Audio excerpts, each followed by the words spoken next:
Sir पानी की बूंदें स्पेरिकल क्यों होती हैं? सर मैं बताऊं, हाँ बिल्कुल बताइए।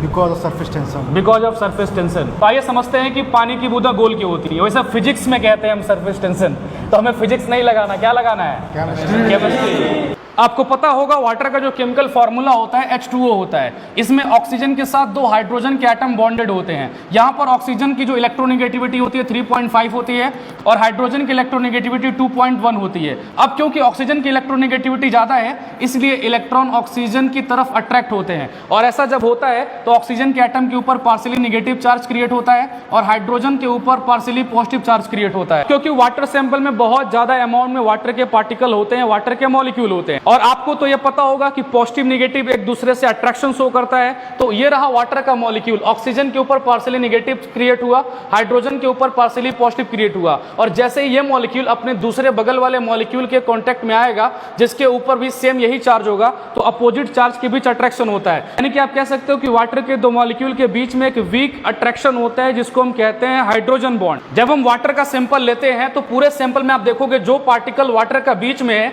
उसको हर एक डायरेक्शन से सेम फोर्स ऑफ अट्रैक्शन मिल रहा होगा, हर एक डायरेक्शन से सेम फोर्स ऑफ अट्रैक्शन मिलता है। लेकिन जब बात आप सरफेस के पार्टिकल की करोगे तो जो पार्टिकल सरफेस पर है उसे एक तो नीचे से अट्रैक्शन देखने को मिल सकता है डाउन से, और एक उसको साइड से अट्रैक्शन देखने को मिल सकता है।